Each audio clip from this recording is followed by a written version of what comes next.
¿Qué tal? Buenas noches. Especial informativo aquí en Comarcal Televisión, en su televisión comarcal, en esta jornada de lunes 10 de mayo de 2021, a tan solo unas horas de que se cumpla ese 10º aniversario de los fatídicos terremotos que asolaron la ciudad de Lorca el 11 de mayo de 2011. Una serie de actos que se están desarrollando durante todas estas jornadas en la ciudad de Lorca, diferentes actos para agradecer el apoyo, la labor que han venido desarrollando todas las instituciones, todos los tejidos asociativos, empresariales para la reconstrucción de la ciudad. 10 años de esos terremotos, de ese terremoto de 5,1 en la escala Richter que asoló la ciudad de Lorca, 9 fallecidos, 324 heridos y más de 1.200 millones de euros en daños. Para analizar esa fecha importante nos acompaña aquí esta noche en el plató de Comarcal Televisión el presidente de la Comunidad Autónoma de la Región de Murcia, el presidente Fernando López Miras. Presidente, ¿qué tal? Buenas noches. Hola, buenas noches, ¿qué tal? A escasas horas, como decimos, de esa fecha que siempre quedará marcada para los lorquinos, hemos salido a la calle precisamente a preguntar a los ciudadanos de Lorca qué recuerdan, ¿no?, de aquel 11 de mayo de 2011. Presidente, ¿qué recuerda de aquella fecha? Bueno, lo recuerdo todo. Recuerdo el primer terremoto, pasadas las 5, yo estaba en casa. En esa época yo era el director de gestión del Hospital Rafael Méndez y de los centros de salud. Y lo primero que hice, bueno, cuando noté el primer terremoto, cuando vi cómo mi casa se movió, cómo caían las estanterías, los armarios, salí a la calle, por supuesto, y me dirigí hasta el centro de salud, al Lorca Centro, y vi que los daños allí eran importantes. Después, a continuación, cogí mi coche y fui al hospital a ver cómo se encontraba el hospital, o sea, tenía daños importantes, y justo entrando por el hospital a las 18:47 es cuando sacudió el segundo terremoto y el más fuerte. Recuerdo perfectamente sentir ese ruido, ese rugir del suelo a lo lejos y ir sintiendo cómo se acerca cada vez más. Bueno, algo que vivimos todos los lorquinos, ¿no? Y una sensación de miedo indescriptible, ¿no?, en el que te das cuenta de que no puedes hacer nada para proteger tu vida durante ese terremoto, más que esperar tener suerte y que pase pronto. Y después de ese segundo terremoto, pues ya sí que recuerdo estar centrado en la evacuación de los pacientes del hospital y toda la noche entre los distintos campamentos que se habían formado en Lorca, pues llevando mantas, llevando abrigos, llevando alimentos a miles de familias que estaban en la calle. ¿Ha cambiado la vida de los lorquinos? ¿Ha cambiado la vida de la comarca a partir de ese 11 de mayo? Sí, ha cambiado mucho. Ha cambiado la de todos los lorquinos que vivimos ese día.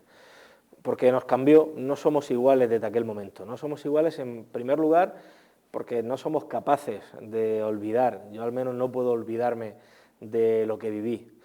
Y cada vez, y yo supongo que les pasará a muchos lorquinos, y ahora cuando lo digo se acordarán, cuando estoy en casa y por la noche o en horas de descanso viene algún golpe de viento, hay algún ruido imprevisto, te exaltas y te lleva siempre la memoria a ese momento del terremoto. A mí siempre me recuerda, ¿no? O sea, vivimos con eso dentro, pero también nos ha cambiado a mejor.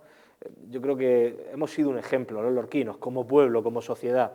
Hemos sido el ejemplo de unidad, de generosidad, de solidaridad. En los primeros momentos todos nos ayudábamos y durante estos 10 años hemos sido un ejemplo de orgullo. Hemos estado orgullosos de Lorca, hemos estado orgullosos de nuestra tierra y queríamos que nuestra ciudad fuera mejor de lo que era antes.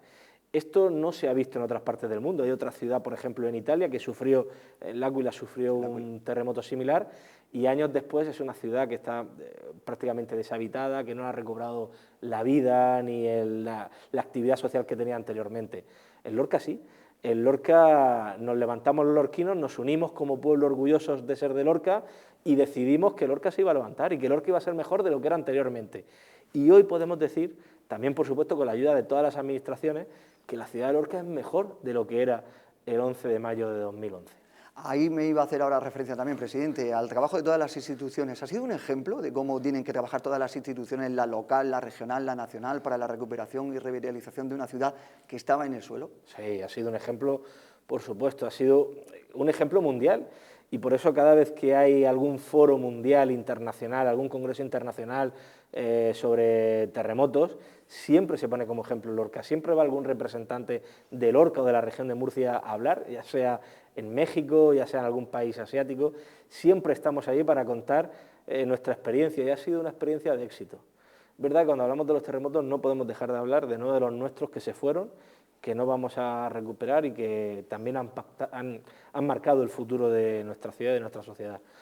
Pero es verdad que uniendo fuerzas a las administraciones hemos conseguido que hoy la ciudad sea más moderna, más sostenible, más accesible. He estado recientemente en el barrio de San Fernando, entregando las llaves de 10 viviendas a sus nuevos propietarios que se quedaron sin casa, una de las 232 familias que vio cómo se demolían sus casas. El barrio de San Fernando hoy es un barrio mucho mejor que el que era hace 10 años, un barrio moderno, sostenible, accesible, un referente también con zonas verdes, con parques, con jardines. Es un barrio mejor y eso es lo que queríamos hacer con Lorca y es lo que hemos conseguido. Es verdad que ha costado la implicación de todos, más de 1.000 millones de euros, más de 800 millones de euros del Gobierno central, 250 millones de euros de la comunidad autónoma, pero lo estamos consiguiendo.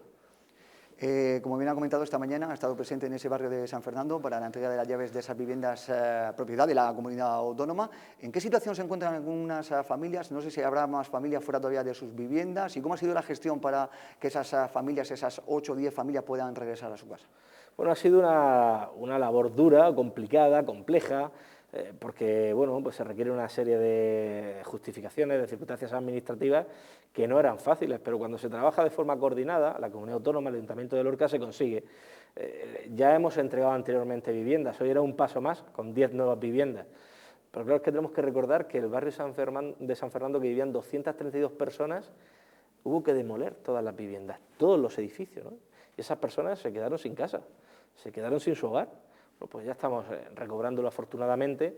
Es verdad que han sufrido mucho, que han tenido unos 10 años complicados, pero ver la cara de ilusión de esas familias cuando entran, como digo, en unos pisos, en unas viviendas, en unos hogares que son mucho mejor que los que tenían antes, sin duda pues deja satisfacción del trabajo bien hecho. Barrio de la Viña, barrio de San Fernando. ¿Cómo está la reconstrucción de Lorca? ¿Ha finalizado o todavía quedan algunas impresiones por llegar? Bueno, todavía no ha finalizado, es cierto que está en su recta final y es cierto que se cumplió con lo que se prometió, pero estamos todavía pendientes de algunas inversiones que, como digo, están en su recta final. Yo creo que la reconstrucción está en un alto porcentaje avanzada, pero esta misma semana en el Consejo de Gobierno de la región de Murcia vamos a aprobar más de 3,5 millones de euros para la conexión de la ciudad de Lorca con los barrios altos, ¿no?, para ese vial de evacuación. En las próximas semanas vamos a aprobar también en el Gobierno de la región de Murcia más de 7,5 millones de euros para el tramo tercero de la Ronda Central, ¿no? Creo, bueno, pues que todavía no ha concluido, pero estamos en esa recta final cumpliendo compromisos para que, como digo, Lorca sea mucho mejor de lo que era. En la nueva Lorca también los ciudadanos se centran sobre todo en el tejido asociativo, empresarial, en el corazón de la ciudad, en el casco histórico de Lorca. Es el objetivo prioritario era también del Gobierno autonómico, de colaboración junto con CECLOR, con Cámara de Comercio y con el Ayuntamiento de Lorca, con ese plan director en el que están trabajando y que quieren tener terminado para final de año, ¿no? Quizás, no sé si es la espirita, el corazón de la ciudad, el centro histórico, recuperarlo y revitalizarlo como estaba antes de esos seísmos. Sin duda, la asignatura pendiente de los últimos años de todas las administraciones en Lorca ha sido el casco histórico. Es cierto que la sociedad civil, sobre todo las asociaciones empresariales, CECLOR, Cámara de Comercio, han impulsado este proyecto, hablaron con el Ayuntamiento, hablaron con la Comunidad Autónoma y hemos dado pasos definitivos. Lo declaramos en un Consejo de Gobierno en abril de 2019, precisamente aquí en Lorca, un Consejo de Gobierno que yo presidí, esta actuación como una actuación de interés regional. Hemos creado una comisión en la que participa el Gobierno regional con el Ayuntamiento de Lorca, con Cámara de Comercio y con CECLOR, por supuesto, que está impulsando este proyecto, y nos hemos comprometido, en primer lugar, a que la comunidad autónoma apruebe y financie, que también es importante, financie ese plan director. El plan director que nos va a decir cuál es el proyecto, qué es lo que hay que hacer en el casco histórico de Lorca. Vamos a tener el plan director financiado por el Gobierno regional antes de que termine el año, y ese proyecto, ese plan director, nos va a permitir solicitar y poder optar a los fondos europeos, a los Next Generation, que tiene que autorizar, por supuesto, el Gobierno de España, pero nos va a poder permitir y optar a que haya fondos europeos de los que le corresponden a la comunidad autónoma, si así lo autoriza el Gobierno central, destinados a la rehabilitación del casco histórico de Lorca. Reflejo de lo que ha sido la recuperación del casco histórico de Cartagena, ¿no? Además, de hecho, técnicos que han estado en esa revitalización del casco histórico de Cartagena van a trabajar codo a codo con profesionales aquí en Lorca. Así es uno de los ejemplos que nos ponemos. Hay un antes y un después en la rehabilitación del casco histórico de Cartagena. Y por eso, precisamente, como bien decías, algunos de esos técnicos, que ahora también trabajan en el Instituto de Fomento de la Región de Murcia, se van a incorporar en esa comisión técnica para aportar ideas, para trabajar y para consolidar, como digo, este proyecto, este plan director para la rehabilitación del casco histórico de Lorca. En relación también a los terremotos, presidente, ¿qué supone que se hayan archivado los expedientes de justificación de las ayudas? Bueno, lo supone todo, supone devolver la tranquilidad a muchas familias. Esto lo hemos hecho durante el último año y han sido gracias a 2 decretos del Gobierno de la Región de Murcia.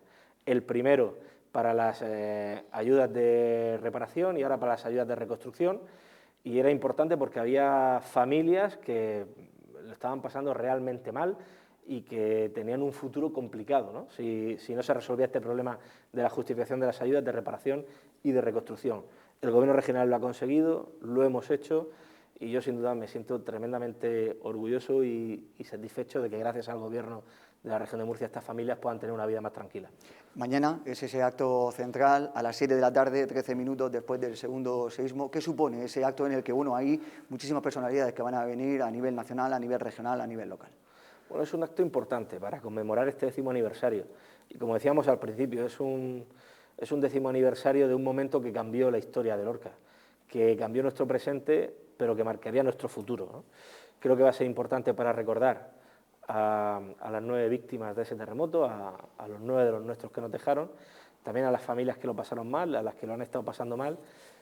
También va a ser un motivo de orgullo de ser lorquino, de lo que significa pertenecer a esta ciudad, de cómo nos hemos levantado y de cómo hemos sido un ejemplo en todo el mundo para reponernos de una catástrofe como la que vivimos. Ana Pastor, la que fuera ministra de Fomento, estuvo ayer en Lorca en ese acto que desarrollaron desde el Partido Popular en la Alameda de la Constitución, también, bueno, para reconocer y para, bueno, dar a conocer el trabajo que se desarrolló durante esos días y donde, por ejemplo, Francisco Jodar era alcalde de la ciudad y desde el Gobierno regional, una labor muy intensa y muy ardua que se vino realizando. Sí, desde luego ayer lo que pusimos en relieve fue la coordinación de 3 administraciones, del Ayuntamiento, del Gobierno regional y del Gobierno central. Y es cierto que esa coordinación dio frutos. En 5 años, de 2011 a 2016, con Ana Pastor al frente del Ministerio y en la coordinación interministerial, conseguimos que llegaran a Lorca desde el Gobierno central 800 millones de euros, más de 800 millones de euros. Y esto fue definitivo también, para ayudar a muchas personas y para la reconstrucción. Y eso es lo que pusimos sobre todo en relieve, recordar este 10º aniversario, pero también lo que conseguimos con la colaboración de 3 administraciones. Es cierto que era un acto del Partido Popular, porque coincidió que las 3 administraciones eran del Partido Popular. Estamos con el presidente de la Comunidad Autónoma de la Región de Murcia, con Fernando López Miras. Recuerden mañana esa fecha importante en el calendario, no ya solo para todos los lorquinos, sino para toda la comarca del Valle del Guadentín y también para la región de Murcia. Pero hay otros temas de interés, ¿no? Además de ese 10º aniversario. Se ha levantado el estado de alarma. Fernando, usted precisamente es uno de los presidentes autonómicos que más ha recalcado y que más ha estado en negociaciones con el Gobierno central, pues para, sobre todo, el que haya jurisprudencia y el que ustedes puedan seguir trabajando a pesar de ese levantamiento de restricciones. ¿Cuál es la situación ahora mismo? Bueno, la situación que todos los murcianos, los lorquinos, los aguileños, todos aquellos vecinos de Portelundreras, de Totana, de Mazarrón, todos los que nos escuchan, lo que deben de saber es que se ha ido el estado de alarma, pero no se ha ido el virus. Estamos en mitad de una pandemia, el riesgo existe y tenemos que mantener y cumplir las medidas de seguridad: distancia, mascarilla, higiene, prohibido aglomeraciones, no puede haber reuniones de más de 6 personas. Esto es muy importante. En segundo lugar, la realidad es que se ha generado un caos. Esto es un desastre que tiene un responsable, que es Pedro Sánchez y su gobierno, el gobierno del Partido Socialista y de Podemos. Llevamos 7 meses diciéndole a los presidentes autonómicos que queremos reunirnos con él, que el día que se levante el estado de alarma debemos de tener herramientas suficientes para poder tomar medidas, aplicar decisiones desde los gobiernos autonómicos para poder contener la pandemia y frenar los contagios. No se ha sentado con nosotros en 7 meses, no nos ha escuchado, no ha preparado un plan jurídico alternativo. Y hoy tenemos este caos, esta situación caótica en el que hay 17 formas diferentes de frenar la pandemia, en el que a escasos kilómetros de aquí, en Almería, hay medidas diferentes a las de la región de Murcia, en Albacete o en Alicante otras medidas distintas, y esto no es efectivo para frenar el virus, esto no es efectivo para contener la pandemia. Y desde luego lo que reclamamos es que el Gobierno central ejerza su responsabilidad. se levanta el cierre perimetral, se levanta el estado de alarma. ¿Le preocupa? Recuerdo al principio de la pandemia que usted fue de los primeros en cerrar el cierre perimetral de toda la región de Murcia, el primero, además en una fecha en la que estábamos próximos al verano, una fecha como ahora, y en la que se temía, ¿no?, por la llegada de muchas personas de fuera de la región de Murcia. ¿Le sigue preocupando ahora esa situación, el que muchos residentes de otras comunidades que tienen una segunda residencia en la región vayan a esa zona de costa y empeore la situación epidemiológica? Me preocupa muchísimo, porque gracias a la responsabilidad de los murcianos, pero también gracias a las decisiones que ha tomado el Gobierno de la región de Murcia, hoy nuestra región es la comunidad autónoma más segura de España. Es la que tiene los menores tasas, los menores indicadores de contagios, de camas de UBI ocupadas, de tasa de letalidad, de mortalidad y de tasa de positividad. Es decir, según el Ministerio de Sanidad, la mejor región, la que está en mejor situación y la más segura es la región de Murcia.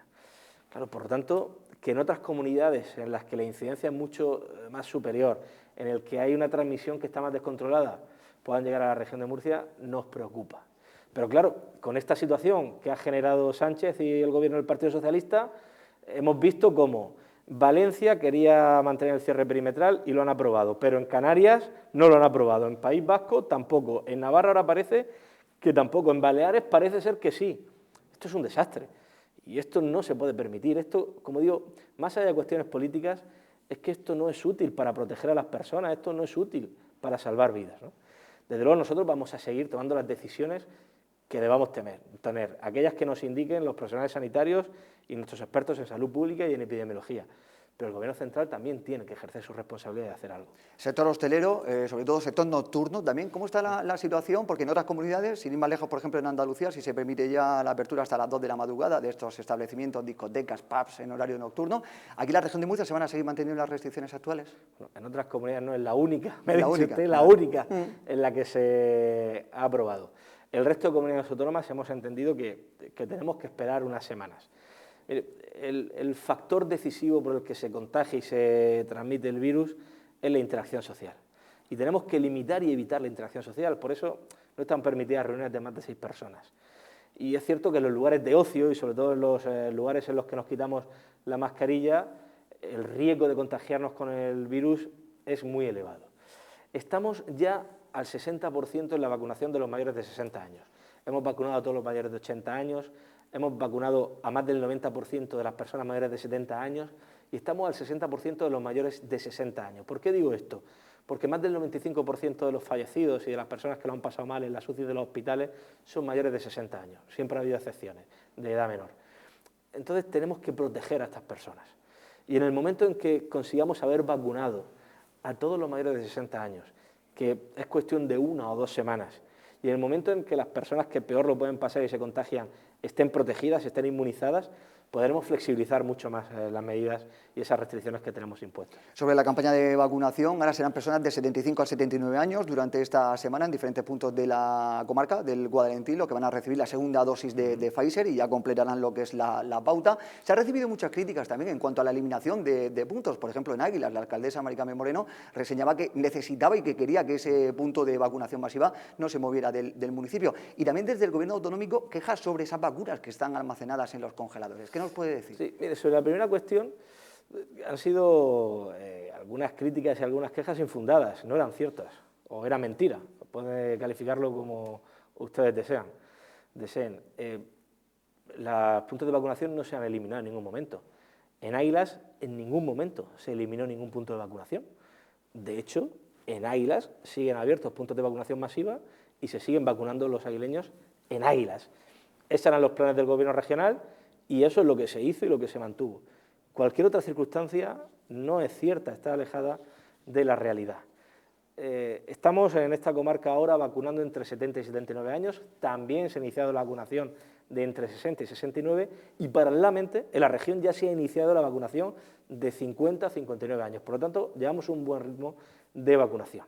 Respecto a la segunda cuestión, que si me la recuerda... Acumulación de vacunas correcto, en congeladores. Pues mire, destacaba sobre todo el tema de AstraZeneca, sí, ¿no? Porque sí, ¿qué pasa con esa AstraZeneca, segunda dosis claro. y cómo se va a inocular? Mire, este es un ejemplo perfecto de las decisiones desacertadas de Pedro Sánchez y de su gobierno y de la gestión de la pandemia que ha hecho el señor Sánchez. Somos el único país de Europa, el único, junto con Irlanda, los dos únicos países, no hay más, que todavía no han tomado ninguna decisión sobre la segunda dosis de la vacuna de AstraZeneca. No hemos tomado ninguna decisión. Estamos a la espera de que el Ministerio nos diga qué hacer con aquellas personas menores de 50 años que tienen que ponerse la segunda dosis de esa vacuna. En la región de Murcia, más de 40.000. Y tenemos ahora mismo miles y miles y miles de vacunas de AstraZeneca que se acumulan en los frigoríficos del Servicio Murciano de Salud que no podemos poner porque el Ministerio no nos dice nada. Somos, como digo, junto con Irlanda, los dos únicos países de Europa que todavía no han tomado ninguna decisión. Por tanto, creo que la ministra de Sanidad y el señor Sánchez deberían de ponerse a trabajar ya. Presidente, dos cuestiones para ir finalizando. Una, recogida de firmas. También se ha desarrollado a lo largo y ancho de toda la comarca del Guadalquivir y de la región de Murcia esa recogida de firmas para evitar esa modificación del trasvase Tajo-Segura. Están hablando de unos daños irreparables para el sector agrícola ganadero y ya no solo para el sector más importante y primario de la región de Murcia, sino también para los bolsillos de los murcianos. Sí, sin duda. Mire, los planes del señor Sánchez son cerrar el trasvase Tajo-Segura. El 19 de abril de 2018, Pedro Sánchez dijo en Albacete que su objetivo era cerrar los trasvases. Lo dijo en Albacete, 19 de abril de 2018. Y creo que es la primera vez que está dispuesto a cumplir su palabra. Han implementado ahora dos medidas que son catastróficas para Lorca y para la región de Murcia. El cambiar las reglas de explotación del trasvase Tajo-Segura y el elevar los caudales del Tajo. Esto supone quitarnos la mitad del agua que cada año llega a la región de Murcia. En primer lugar, para los agricultores, que tengan la mitad de agua disponible, que tengan que pagarla el doble de cara, pero es que para todos los hogares, porque a todos los hogares de la región de Murcia, a nuestras casas, cuando abrimos el grifo, parte del agua que llega es agua del trasvase, lo que nos va a suponer es que si hay agua, en años de abundancia, la factura suba más de un 30%. Más de un 30% más en la factura del agua. Y en los años de escasez, de sequía, que a veces tengamos desabastecimiento y haya cortes de agua en nuestras casas.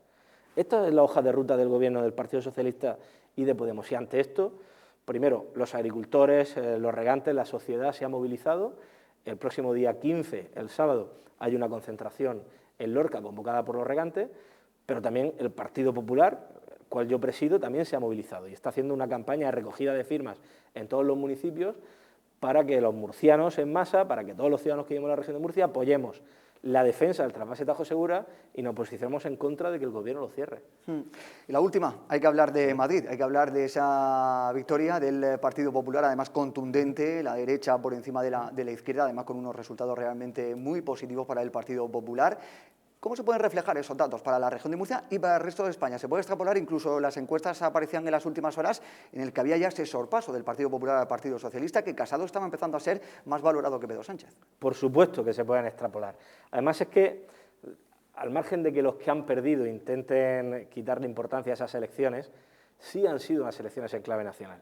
Y han sido unas elecciones en clave nacional precisamente porque Pedro Sánchez lo quiso. Él fue quien lideró la candidatura del Partido Socialista. Si estaba en todos los mítines con Gabilondo, en todos los actos de campaña, estaba Pedro Sánchez. Pero si el vicepresidente del Gobierno de España, Pablo Iglesias, dejó la vicepresidencia para ser candidato de Podemos a la Comunidad de Madrid, claro que ellos mismos le han dado una importancia y una trascendencia nacional, pero voy más allá. Hay una reflexión y una conclusión importante. Todos aquellos que intentaron dar ese golpe en la moción de censura en la región de Murcia, aquellos que gestionaron con nocturnidad y alevosía en los momentos más difíciles de la pandemia en la región de Murcia, aquellos que por la noche en Moncloa, Pedro Sánchez, Ciudadanos, gestionaron esa moción de censura, aquellos que le impulsaron a la región de Murcia, han sido los grandes derrotados en las elecciones de Madrid. Uno de los partidos, Ciudadanos, ya no tiene representación en la Asamblea, ha desaparecido de la Asamblea de Madrid. Otro de los partidos, el Partido Socialista, ha pasado a ser tercera fuerza política.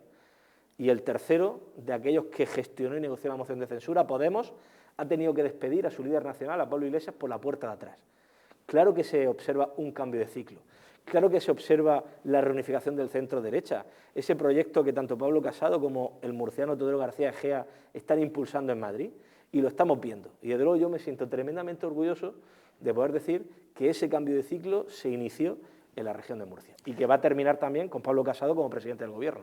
Estaremos pendientes de esas encuestas y de esa valoración que ha realizado el presidente de la Comunidad Autónoma de la Región de Murcia, Fernando López Miras, que esta noche, en una agenda muy complicada, como pueden ustedes imaginar, ha sacado ese hueco para estar con todos ustedes y para hablar de la comarca y para hablar de esos actos que se van a desarrollar mañana, actos conmemorativos a partir de las 6:30 de la tarde en la Plaza de España, unos actos que van a poder seguir a través de las cámaras de Comarcal Televisión, en directo esta casa, los profesionales, todo el equipo humano y técnico para ofrecerles a todos sus hogares, a toda la comarca del Valle del Guadentín, a más de 300.000 personas, esos actos conmemorativos del 10º aniversario de los terremotos de Lorca. Presidente, muchísimas gracias por estar con nosotros. Muchas gracias, de verdad, por el interés que siempre mostráis. Gracias. A todos ustedes, que pasen una feliz noche. Continúa la programación en Comarcal Televisión.